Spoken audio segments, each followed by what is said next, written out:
नमस्कार, गुलिस्तान न्यूज़ डोगरी च थुआढ़ा स्वागत है। ऑपरेशन डोगरी शब्दें गी लेइयै अ'ऊं देवेंद्र सिंह ते मेरे सहयोगी शमित मीर थुआढ़े सामने हाजर न। हर रोज़ इक नमां शब्द अस जेह्ड़ा डोगरी दा चुनने आं ते थुआढ़े सामने उसगी पेश करने आं।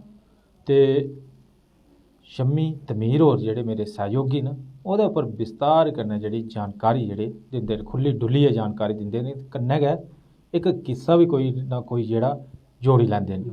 ओह् जेह्ड़ा इं'दे कन्नै होए दा होंदा, हर इक कन्नै होए दा होंदा। केईं शेयर करदे, केईं जेह्ड़ा नेईं दसदे। ते शम्मी तमीर होर जेह्ड़े दस्सी लैंदे न। अज्ज दा शब्द है क्रैखी। क्रैखी मिगी लग्गा दा शम्मी वीर होर देआ दे क्रैखी, ते हून थोह्ड़ा दा अर्थ की है ओह् भी जेह्ड़ा दस्सने दी कोशट करो। सब तो पैह्ले गुलिस्तान डोगरी चैनल दिक्खने आह्ले दर्शकें गी जै डुग्गर, जै डोगरी ते जै भारत। ते दविंदर जी, सब तो पैह्ले तुसें गी जै डुग्गर। बड़ा शैल लगदा है जेल्लै अपने डोगरी शब्दें गी लेइयै अस गल्लबात करने आं तां मनै कन्नै शैल लगदा। जि'यां दविंदर जी तुसें गलाया कि कोई ना कोई एह् गंढी लैंदे न, ड्रामा नाटक स्क्रिप्ट त्यार करी लैंदे न। ओह्दा कारण होंदा कि मनै कन्नै जेह्ड़ा प्रोग्राम कीता जाए जां मनै कन्नै जेह्ड़ी गल्लबात कीती जाए न, ते ओह् मनै कन्नै गै शैल होंदी ऐ। इस करियै तुस जेल्लै शब्दें दा ओह् करदे हो ते मनै कन्नै शब्द करने दा मज़ा आई जंदा। कि अस डुग्गर प्रदेशा कन्नै जुड़े दे आं ते डुग्गर दी गाथा निं गागे ते कोह्दी गागे। क्रैखियां बड़ा शैल शब्द चुनेआ तुसें, और में तुं'दे शब्द करदे करदे गै में तुसें देई दित्तियां क्रैखी। क्रैखी जिसी क्रैखी आखदे न, केईं क्रैखी आखदे, क्रैखियां देआ। में दिक्खां कि इक क्रैखी देआ करदा है।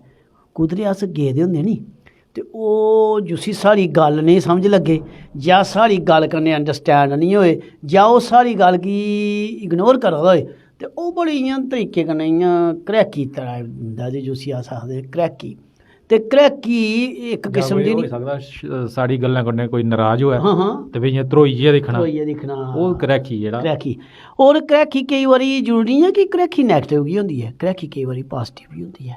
जि'यां हून कोई गल्ल तुस नेईं लगे ओह् करन, ते में उद्धर दिक्खा दा ते ओह् गल्ल में निं चांह्दा कि तुस करो, ओह्दे कन्नै बवाल होई जाग, पंगा होई जाग, कोई खराबी होई जाग, ते में तुसेंगी क्रैखी देनी।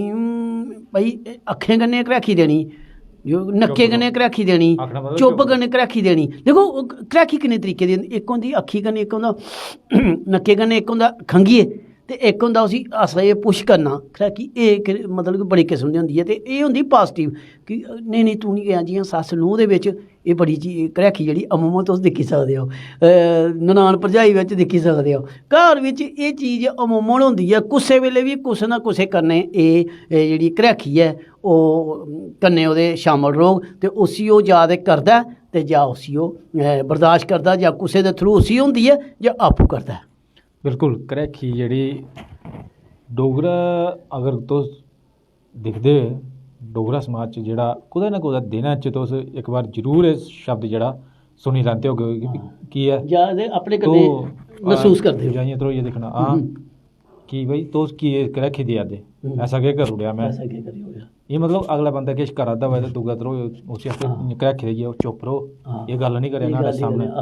एह् बड़े सारे ऐसे अच्छा उस बंदे गी फिर जेह्ड़े होए दे होंदे। हाँ, उस बंदे गी ना इ'यां थोड़ा डाउट रौंह्दा, भाई इन्नै इसी क्रैखी की दित्ती।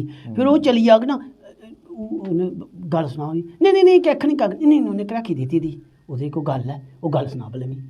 ओह् जुल्ले तक ओह् गल्ल निं सनाग कि ओह् क्रैखी अपनी देइयै चली गेदा होंदा, पर ओह् गल्ल दा जेह्ड़ा ना जंजाल बनी गेदा होंदा। ते ओह् जुल्ले तक ओह् गल्ल क्लीयर निं होग, ते ओह् उसी आखदा नेईं उन्नै क्रैखी दित्ती ते दित्ती कि एह्दे केह् कारण हा, केह् होएआ, दस पूरी गल्ल केह् ही, ते नेईं ओह् जेह्ड़ा जिसने क्रैखी दित्ती दी होग ओह् भामें गेदा बी उठी होग, ते जेह्ड़े दूगे द'ऊं होङन उं'दी आपूं बिच्चें गै भाई उन्नै क्रैखी दित्ती ते की दित्ती। बिल्कुल क्या बात। ते ऑपरेशन डोगरी शब्दें च अज्ज दा शब्द हा क्रैखी। कल कोई होर डोगरी शब्द लेइयै थुआढ़े सामनै हाजर होगे।